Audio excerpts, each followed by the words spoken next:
네, 귀한 선생님들과 친구들 반갑습니다. 코로나19 확산으로 인해서 우리가 당분간 영상 예배를 드리게 됐습니다. 예배 순서를 조금 조정을 했습니다.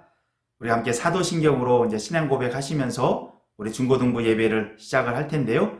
우리의 예배를 받으시는 하나님, 그 전능하신 하나님을 향해서 우리가 있는 각자의 자리에서 마음을 모아 하나님 앞에 드리도록 하겠습니다. 그럼 12월 둘째 주 중고등부 영상 예배를 사도신경으로 신앙 고백하심으로 시작하겠습니다. 전능하사 천지를 만드신 하나님 아버지를 내가 믿사오며 그 외아들 우리 주 예수 그리스도를 믿사오니 이는 성령으로 잉태하사 동정녀 마리아에게 나시고 본디오 빌라도에게 고난을 받으사 십자가에 못 박혀 죽으시고 장사한 지 사흘 만에 죽은 자 가운데서 다시 살아나시며 하늘에 오르사 전능하신 하나님 우편에 앉아 계시다가 저리로서 산자와 죽은 자를 심판하러 오시리라. 성령을 믿사오며 거룩한 공예와 성도가 서로 교통하는 것과 죄를 사하여 주시는 것과 몸이 다시 사는 것과 영원히 사는 것을 믿사옵나이다. 아멘.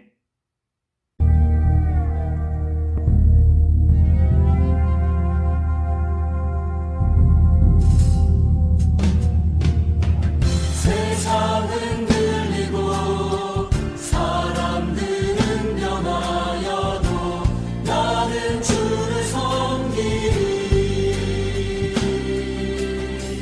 주님의 사랑은 영원히 변하지 않네. 나는 주를 신뢰해.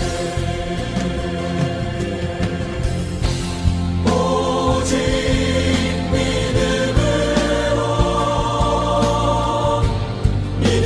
내가 살리라. 오직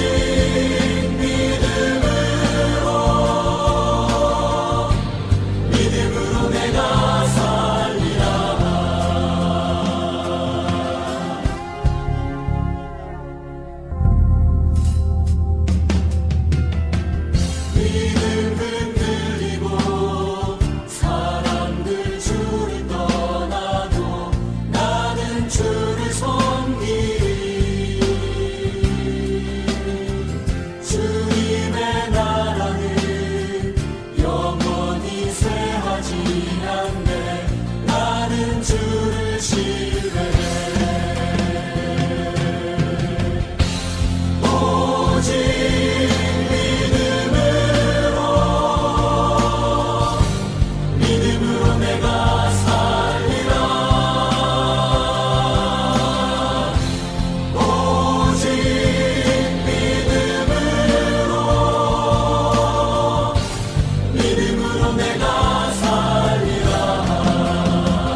살아계신 하나님 아버지 너무나도 감사드립니다. 오늘도 이렇게 예배드릴 수 있는 시간과 환경 허락해 주신 하나님께 우리가 모든 영광 돌립니다. 주님, 지난 한 주간도 어려운 한 주간을 우리가 보냈습니다.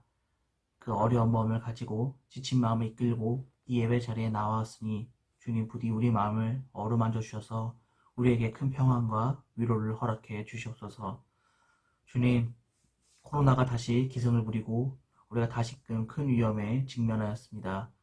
주님, 우리가 이것 또한 이겨낼 수 있으리라 믿으니 주님께서 우리의 불안함과 우리의 초조함을 주님 없애주시고 부디 이것을 이겨낼 힘과 지혜를 우리에게 허락해 주시옵소서.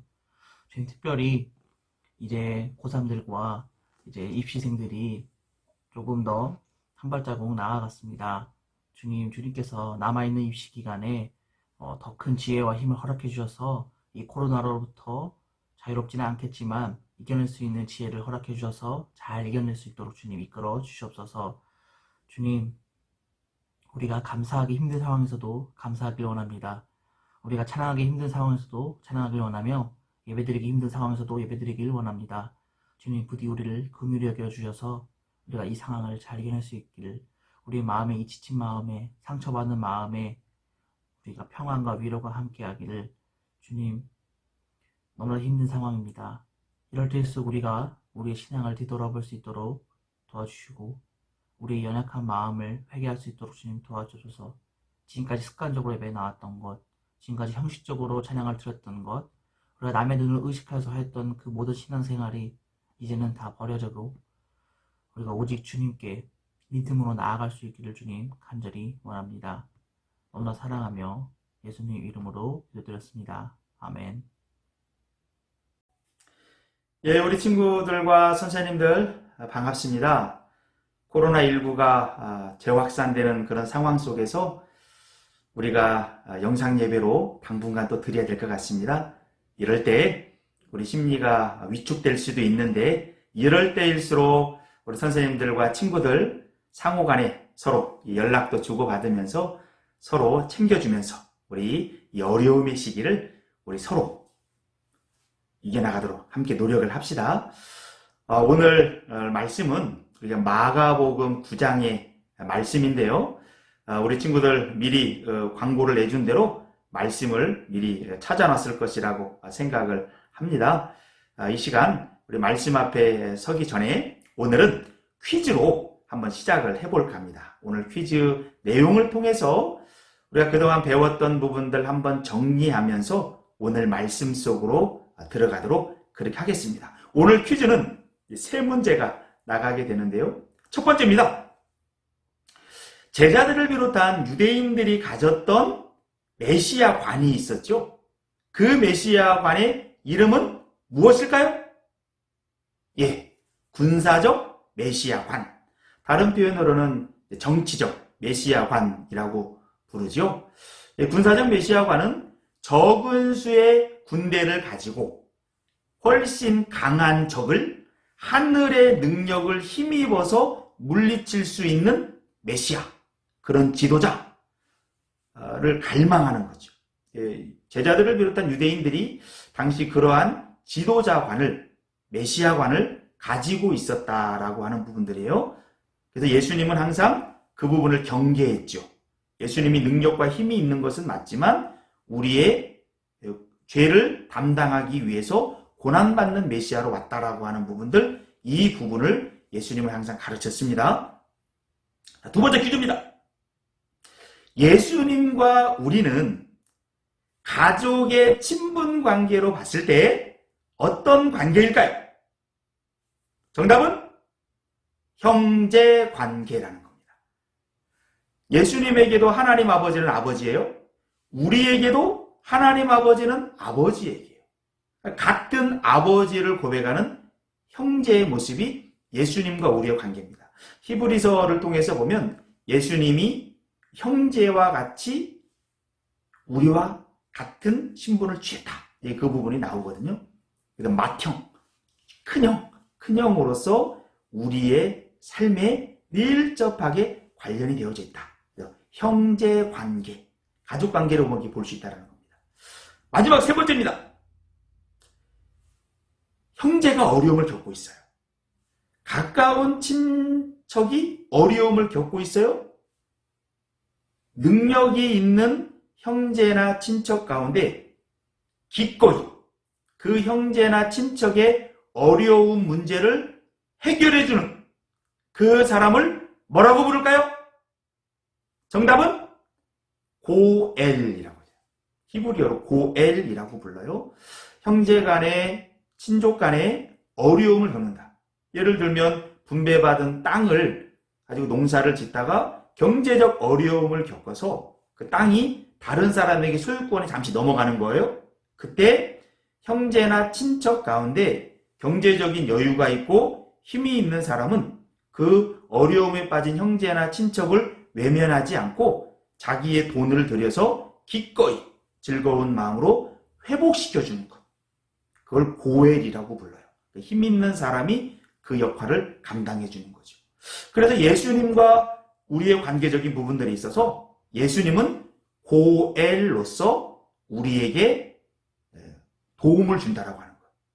형제인 우리가 죄 때문에 우리 힘으로 해결할 수 없는 그 죄의 구렁텅이에서 헤매고 있어요. 우리 스스로는 나올 수 없어요. 힘이 없단 말이에요. 그때 우리의 맏형이신, 우리의 형제이신 힘 있는 예수님이 우리를 그 수렁에서 건져 올려준다. 값을 지불함으로 올려주는 거예요. 그냥 빼올 수는 없잖아요. 돈을 주고 회복시켜주는 거잖아요. 고엘로서 예수님이 그런 역할을 한다라는 것. 오늘 말씀을 통해서 다시 한번 그 부분 앞에 서보기를 원합니다. 오늘 우리가 읽을 말씀은 마가복음 9장 14절부터 29절까지예요. 그러나 우리가 시간상 23절과 24절 그리고 28절과 29절만 읽도록 하겠습니다. 자, 그러면 제가 말씀을 읽어볼게요.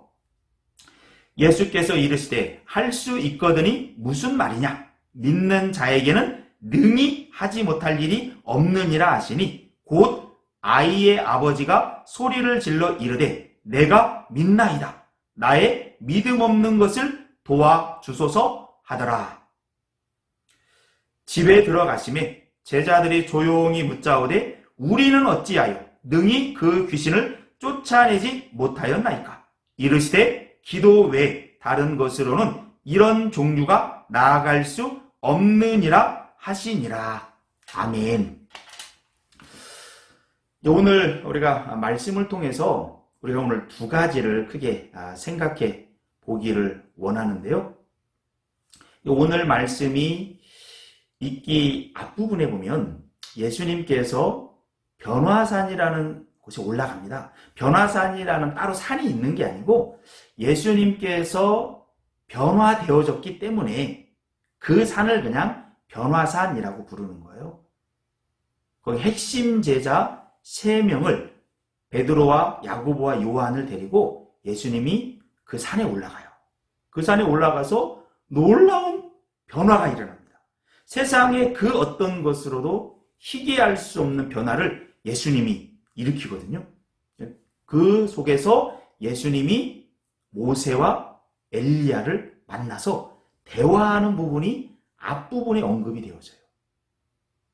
그리고 그 부분을 통해서 예수님이 하실 일들에 대해서 보여준 후에 산 아래로 내려오거든요.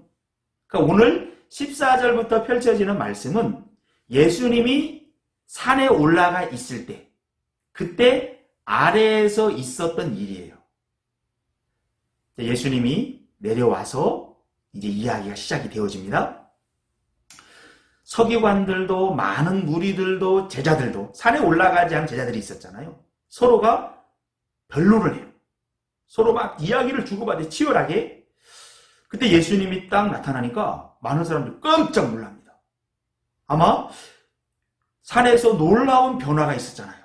그 영향력이 있었겠죠. 사람들이 그 예수님 보자마자 깜짝 놀라요. 그래서 예수님께서 이야기합니다. 너희들이 지금 무엇 때문에 그렇게 변론을 하느냐? 그러니까 무리 가운데 한 사람이 이야기해요. 아마 아이의 아버지로 보여져요. 와서 이야기를 하는 겁니다. 선생님, 말 못하게 귀신 들린 내 아들을 선생님께 데려왔습니다. 이 귀신이 이 아이를 사로잡으면 이 아이가 거품을 흘립니다. 이를 갑니다. 그리고 파리하게 말라갑니다. 이 아이를 고쳐달라고, 내쫓아달라고 귀신을 제자들에게 와서 도움을 요청했는데 이들이 하지 못하더이다. 그 하소연을 이렇게 하는 거예요. 그러니까 예수님이 그 얘기를 듣고서 제자들을 향해서 책망을 하는 겁니다. 뭐라고 책망을 합니까? 19절이에요. 대답하여 이르시되 믿음이 없는 세대여, 내가 얼마나 너희를 참으리요. 예수님께서 제자들에게 마가복음 3장과 마가복음 6장을 통해서 귀신을 제어할 수 있는 능력을 줬거든요. 지금 이 아이가 귀신에 들려서 그런 어려움을 겪고 있잖아요. 그러면 예수님께서 제자들에게 귀신을 제압할 수 있는 권능을 허락해 줬는데, 그럼 그 권능을 활용해서 이 귀신을 쫓아내야 되지 않겠어요? 그런데 그렇게 하지 못했다라는 겁니다. 믿음이 역사를 하지 못했다라는 거예요. 그래서 예수님께서 제자들에게 믿음이 없는 세대요 하면서 혼쭐을 한편에 내는 거예요. 그리고 이제 그 아이를 예수님께서 이제 데려오라 이야기를 하는 거죠. 20절에 볼까요? 이에 데리고 오니 귀신이 예수를 보고 그 아이로 심히 경련을 일으키게 하는지라 그가 땅에 엎드러져 구르며 거품을 흘리더라. 이 귀신은 예수님을 알아보지 않은 거예요. 예수님이 권능 있는 하나님이라는 것, 하나님 아버지의 아들이라는 것, 이 귀신은 알아본 거예요. 그러니까 예수님 앞에서 거품을 흘리면서 막 떼굴떼굴 구르기도 하는 거예요. 예수님께서 이 부분을 보면서 아이의 부모에게 묻습니다. 언제부터 이런 일이 있었느냐? 22절에 볼까요? 귀신이 그를 죽이려고 불과 물에 자주 던졌나이다. 근데 언제부터인가?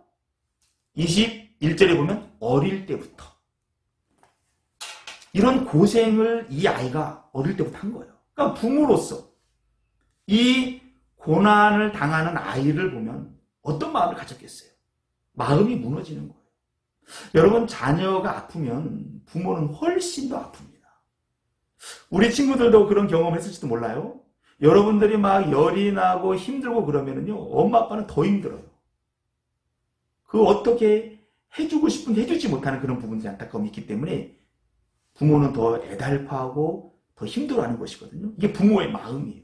그러니까 이 부모도 아이가 어려서부터 그런 고난과 아픔 가운데 힘들 때마다 여러 의원들을 찾아갔을 거예요. 주변에 도움을 줄 만한 사람들은 다 찾아가 봤을 거예요. 어느 누구도 치료를 못하는 거예요. 계속 이 아이는 어려움을 겪는 거죠. 그리고 빼빼 말라가요. 그러다가 예수님에 대한 이제 소문을 듣고 예수님을 찾아온 거예요. 근데 예수님이 없었어. 그럼 그 예수님에게 가르침을 받았던 제자들에게 도움을 요청했으나 그들이 도와줄 수 없었어요.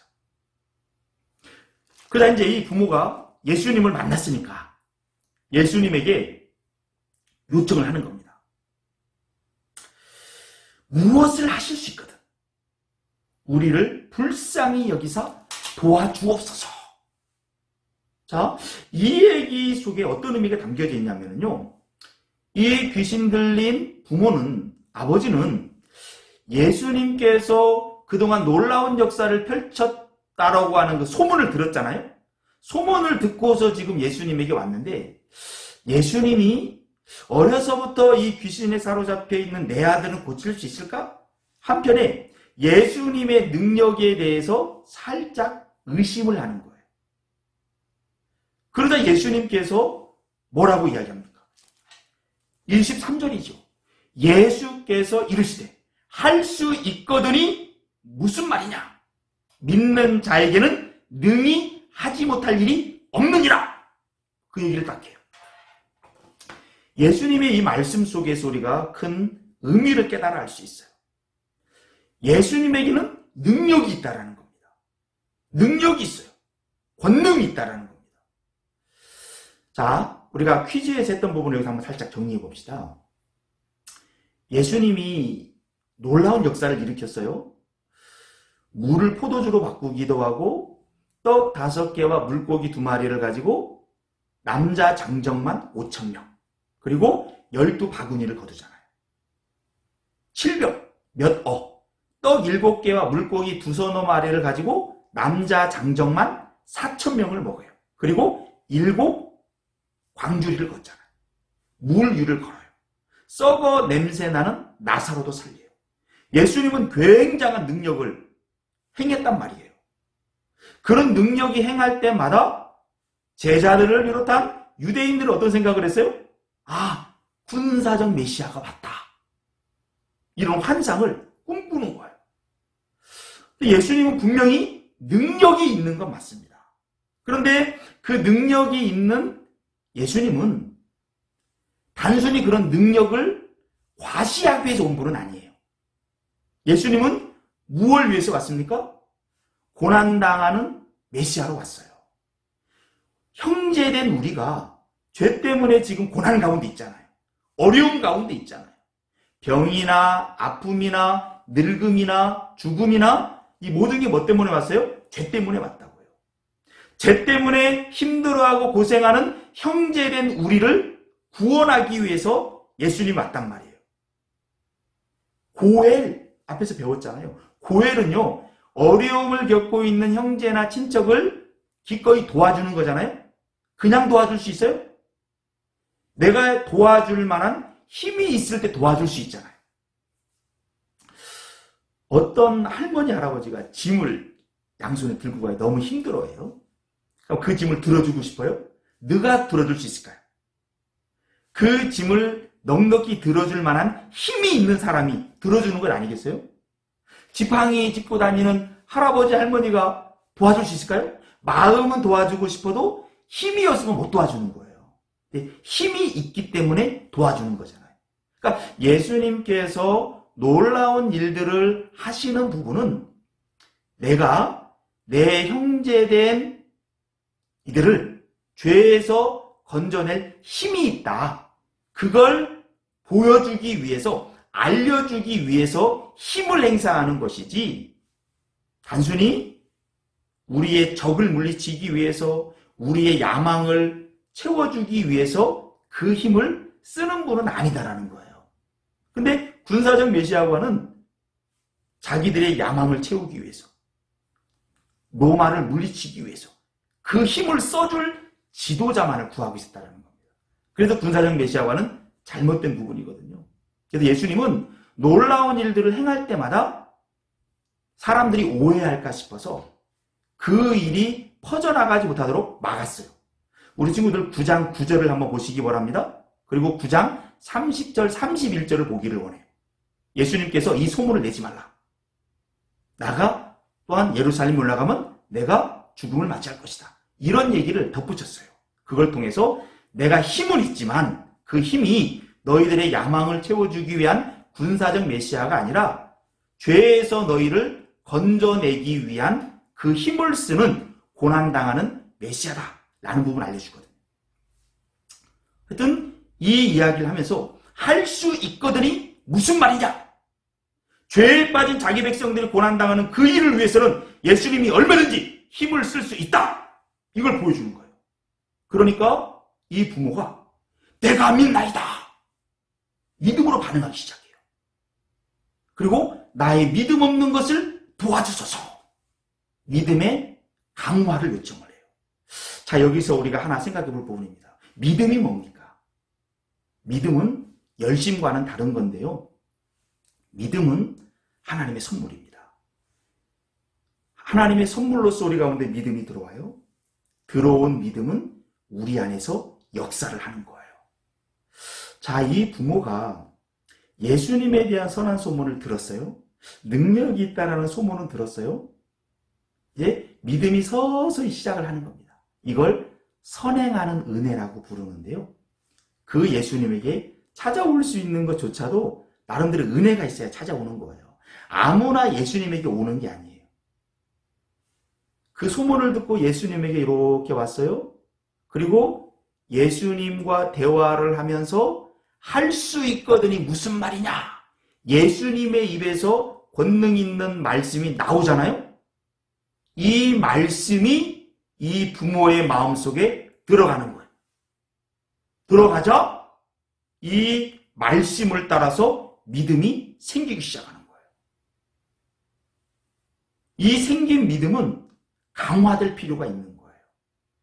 그래서 내 믿음을 도와주십시오 라고 이야기를 하는 거죠. 우리 생각해 보면 제자들에게도 귀신을 제어할 수 있는 말씀을 예수님에게 받았거든요. 그런데 제자들 어떻게 했어요? 그 받은 말씀을 강화시키질 못했어. 그러다 보니까 막상 귀신을 만났을 때 제어하지 못하는 어려움이 있었잖아요. 하여튼 이 부모가 예수님의 입에서 나오는 그 권능 있는 말씀이 자기 안에 쑥 들어오니까 아멘! 믿나이다! 나의 믿음 없는 걸 용서해 주십시오. 나에게 믿음을 더해 주십시오. 그렇게 예수님에게 반응했더니 놀라운 역사가 나타나는 거예요. 예수님께서 그 믿음을 보시고 또한 예수님 자신이 이 귀신을 제어하기 시작하는 겁니다. 이 아이를 데리고 오라. 그래서 그 아이를 보고서 예수님께서 말하는 겁니다. 25절이죠. 말 못하고 못 듣는 귀신아, 내가 내게 명하노니 그 아이에게서 나오고 다시는 들어가지 말라. 권능 있는 말씀이 예수님의 입에서 쫙 나오니까 귀신이 꼼짝 못해요. 심한 경련을 일으키면서 그 아이에게서 빠져나가요. 그리고 그 아이는 죽은 듯이 고스란히 있습니다. 귀신이 빠져나간 아이의 모습을 있는 거죠. 귀신은 축출됐어요. 예수님의 권능 있는 그 말씀이 이러한 위력이 있다는 겁니다. 그리고 그 말씀을 믿은 부모가 믿나이다! 반응했더니 놀라운 역사가 나타난 거예요.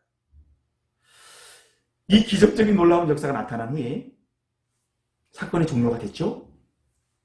제자들 따로 묻습니다. 집에 들어가서 묻는 거예요. 그 제자들도 많은 고민을 했겠죠. 우리는 왜 그걸 못했을까? 예수님은 했는데 왜 못했을까? 분명히 우리에게도 귀신을 제어할 수 있는 권세를 줬는데 우리 왜 못했지? 하면서 예수님에게 따로 묻는 겁니다. 예수님, 우리는 왜 그걸 못했을까요? 그때 예수님께서 그들의 믿음 없음을 이야기하지 않고 그들에게 기도에 대한 부분을 이야기합니다. 여기서 우리가 두 번째 메시지로 가는 겁니다. 우리의 믿음을 강화시키는 건 뭡니까? 기도라고 하는 거예요. 귀신을 제어하고 축출하는 것은 제자들 자신의 능력이 아닙니다. 우리들 자신에게 있는 능력이 아니에요. 예수님을 믿는 우리가 예수님의 이름으로 귀신을 축출할 수 있는데요. 그 능력은 우리에게 있는 게 아니에요. 예수님에게 있는 거예요. 하나님에게 있는 거예요. 그걸 우리가 믿는 거죠. 그걸 믿고 적극적으로 활용하는 게 뭐냐? 기도라는 겁니다. 기도는 뭡니까? 의존하는 거잖아요. 하나님을 의지하는 거잖아요. 내 능력이 아닌 하나님의 능력으로 이 귀신을 제어할 수 있도록 도와주세요. 그게 기도라고요. 기도할 때 우리 안에 들어온 그 믿음이 계속해서 움직여가는 거예요. 움직여감을 통해서 놀라운 역사를 일으킨다라는 겁니다. 예수님께서 이 말씀을 하신 이후에 2000년의 기독교 역사 가운데서 이러한 믿음을 가지고 오늘날도 어둠의 세력을 제어하면서 사단의 왕국을 무너뜨리는 놀라운 역사가 계속 일어나고 있다고요. 하나님의 권능을 끌어서 역사를 일으키는 것은 바로 기도라는 겁니다. 참된 믿음은 하나님의 말씀을 통해서 오는 거예요. 말씀이 우리 안에 부딪혀 올 때 이 믿음이 역사를 하기 시작을 하는 겁니다. 그리고 또 그 말씀을 강화시키는 것은 기도라고 하는 것이에요. 오늘 말씀 여기서 마치길 원합니다. 예수님은 권능 있는 구원자입니다. 근데 이 권능은 단순히 우리들의 야망을 채워주는 부분은 아니에요. 하나님 나라의 아름다운 뜻을 이루기 위해서 이 권능을 사용하시는데 그 권능은 오늘날도 활용할 수 있다는 겁니다. 하나님의 뜻에 합한 그 일들을 위해서 우리는 그 믿음의 역사를 일으킬 수 있는 것이에요. 그 일을 위해서 우리는 지속적으로 말씀 안에 거해야 된다는 것. 이 아버지도 말씀을 믿었기 때문에 역사가 나타난 것이거든요. 우리도 지속적으로 말씀을 읽고 묵상하면서 그 말씀이 우리 안에 부딪혀올 때, 그렇지! 실제로 우리가 말씀을 읽다 보면 그렇게 우리가 힘을 주거든요. 이게 하나님 백성의 표지예요. 그리고 그렇게 다가온 믿음, 그 말씀이 우리의 삶 가운데 필요할 때 즉시 나타나게 하기 위해서는 늘 기도로 깨어 있어야 된다라고 하는 거예요. 기도로 깨어 있지 않으면 제자들처럼 그 능력을 활용할 수 없어요. 하나님을 누릴 수가 없다라고 하는 겁니다. 그래서 우리는 말씀과 기도 가운데, 선순환이에요. 계속 깨어 있음을 통해서 코로나19도 이겨나고, 우리가 사업적으로 어려움을 겪을 때도 말씀과 기도 안에서 우리를 돌보시는 하나님, 약속의 말씀을 붙잡고 승리하는 것. 우리 모두 청소년의 시기 지나면서 마찬가지입니다. 다양한 어려움을 만날 수 있어요. 그때 우리 하나님의 말씀의 약속을 붙잡고 그 말씀에 기쁜 기도로 깨어있음을 통해서 늘 승리하는 우리의 신앙이 되기를 간절히 소망합니다. 기도하겠습니다. 참 좋으신 하나님 감사합니다. 오늘 말씀을 통해서 우리가 믿음이 어떻게 우리에게 들어오는지, 또한 그 믿음을 우리가 어떻게 강화시킬 수 있는지 배웠습니다. 우리 선생님들과 우리 친구들 늘 하나님의 말씀을 가까이 할 수 있도록 인도해 주세요. 이 살아있는 말씀을 가까이 할 때, 이 말씀을 묵상할 때 이 말씀이 살아있기 때문에 우리 가운데 믿음을 새롭게 하는 것을 우리는 실존적으로 경험합니다.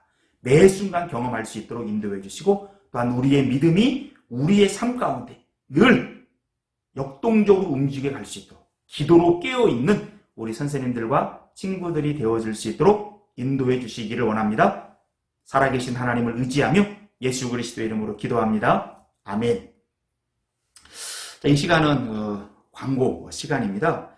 우리가 지금 코로나19 그 확산 때문에 당분간 우리가 적어도 2, 3주 정도는 영상 예배를 이렇게 드려야 될 것 같아요. 우리 각자 있는 자리에서 최선을 다해서 우리의 예배를 받으시기 합당하신 그 하나님을 하나님답게 높여드리는 우리 선생님들과 우리 친구들이 되기를 간절히 소망합니다. 영상 예배로 나아갈 때는 예배 시간을 10시로 그렇게 하겠습니다.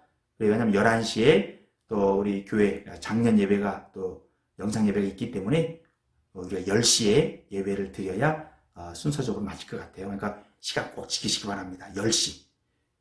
교회로 올 때는 10시 50분.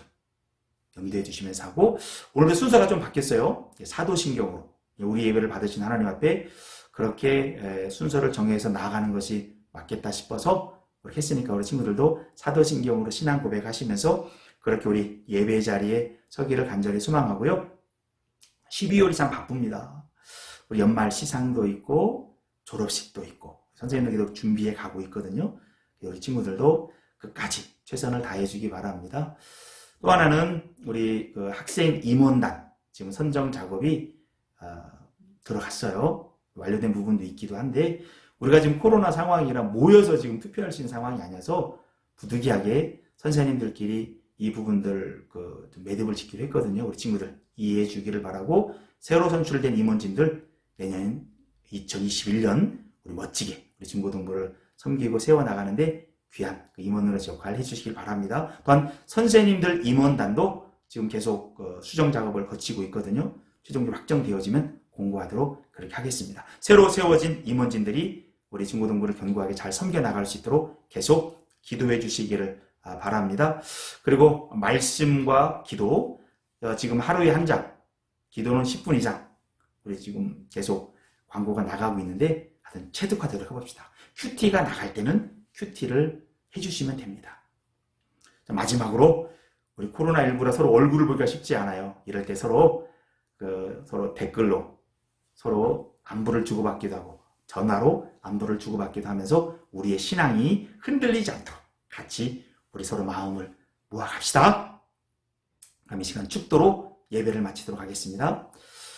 이제는 우리 주 예수 그리스도의 은혜와 하나님 아버지의 무한하신 사랑과 성령의 교통하심이 12월 둘째 주 영상 예배로 함께 예배를 드리는 우리 모두 위에 이제로부터 영원토록 함께 있을지어다. 아멘.